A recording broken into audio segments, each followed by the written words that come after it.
آج کل کے دور میں جب ہم دیکھتے ہیں صوفیوں تو ان کو جب دیکھتے ہیں تو ان میں اور آپ جو بیان کرتے ہیں اس میں بڑا فرق ہوتا ہے. وہاں تو پکچر کچھ اور ہوتی ہے. پہلی بات تو آپ یہ ذہن میں رکھیں کہ یہ تقریباً آپ کو ہر دینی چیز کے اندر ملے گا کہ اگر آپ آج کے زمانے میں وہ معیار تلاش کرنے کی کوشش کریں گے جو زمانہ صحابہ میں تھا اور جو زمانہ غوث پاک میں تھا اور جو زمانہ اکابر صوفیہ میں تھا، آج آپ کو وہ معیار نہیں ملے گا، کیونکہ وقت کے ساتھ ساتھ دنیا داری، دنیاوی تعلقات اور یعنی روحانیت کی رکاوٹیں نا وہ بہت زیادہ ہو گئی.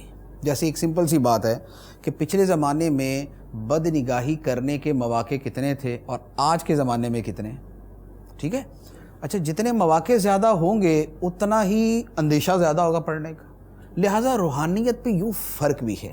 لہٰذا اب بھی نہیں آپ اس معیار کو سامنے رکھ کے آج کے معیار کا سوچیں گے نا کہ آج آپ کو وہ مل جائے تو جیسے آپ کو یعنی کہ آپ کراچی کی چیزیں جو ہے نا آپ بولے کہ جناب مجھے چک نمبر 324 کے اندر بھی وہی مل جائے، تو یار چک نمبر 324 کچھ اور ہے، کراچی ہے، دونوں میں فرق ہے. لہٰذا یہ جگہ کے اعتبار سے، یہ زمانے کے اعتبار سے فرق ہوتا ہے. ایک بات. دوسری بات یہ کہ اگر آپ کو اس زمانے کے اندر نہیں ملتا تو بزرگوں نے یہ فرمایا ہے کہ جب تمہیں کوئی بزرگ نہ ملے تو پھر بزرگوں کی باتیں پڑھنا شروع کر دو، کیونکہ بزرگ ملتے تو وہی باتیں کرتے نا تم سے. اگر آپ حضرت حسن بصری رحمۃ اللہ علیہ کے پاس بیٹھتے تو انہوں نے آپ سے کوئی عرش معلیٰ کی باتیں تو نہیں کرنی تھی، انہوں نے آخرت، خوف خدا، یہی باتیں کرنی تھی نا. تو لہٰذا وہ باتیں ان کی پڑھ لو آپ، تو آپ کو وہی باتیں مل گئیں. تصور کے اندر یہ سمجھو کہ ان کی بارگاہ میں بیٹھا ہوا ہوں. اب ان کے پاس بیٹھنے کی جو برکت ہے وہ تو نہیں ملے گی، وہ تو ایک لازمی بات ہے، ڈیفرنٹ چیز ہے نا. لیکن کچھ نہ ہونے سے کچھ ہونا بہتر ہے. Some thing is better than nothing. تیسری بات، آپ نے کہا کہ ہم کئیوں کے پاس جاتے ہیں اور ہمیں تو حال حوال کچھ اور ہی نظر آتا ہے. ہم صوفی کا پڑھتے ہیں کہ وہ دنیا سے بے رغبت اور ادھر پوری رغبت، ٹھیک ہے. ہم دیکھتے ہیں کہ جناب ادھر صوفی جو ہے نا وہ ساری رات جاگ کے گزارتا ہے اور ادھر آپ کو ہو سکتا ہے صوفی صاحب ساری رات ٹی وی دیکھتے نظر آ جائے. صوفی کا دوسرا نام ہے مال کمانا.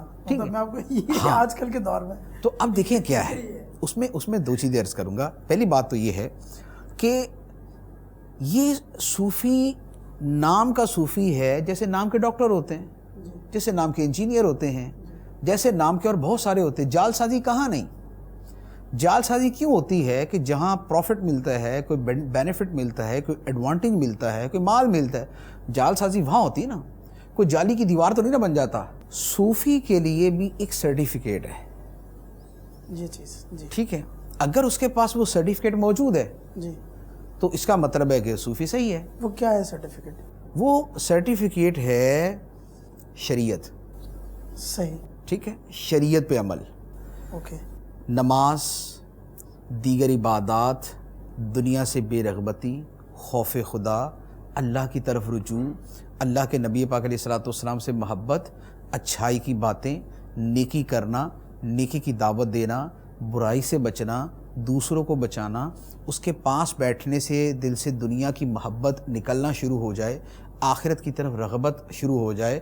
اس کے پاس بیٹھنے والے عمومی لوگوں میں آپ کو یہ نظر آئے کہ یہ دیندار ہو جاتے ہیں، ان میں دین پیدا ہو جاتا ہے، ان کے ہاتھ میں تسبیح آ جاتی ہے، یہ حقوق العباد کا خیال کرنا شروع کر دیتے ہیں، ماں باپ کی خدمت، بیوی بچوں کے حقوق، پڑوسیوں سے اچھا سلوک.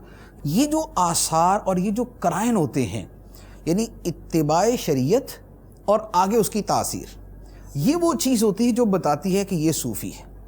لہذا جہاں پر آپ کو یہ نظر آئے وہاں آپ سمجھ لیں کہ یہ صوفی ہے، ورنہ آپ جو ہے نا وہ کہہ سکتے ہیں کہ نہیں ترکیب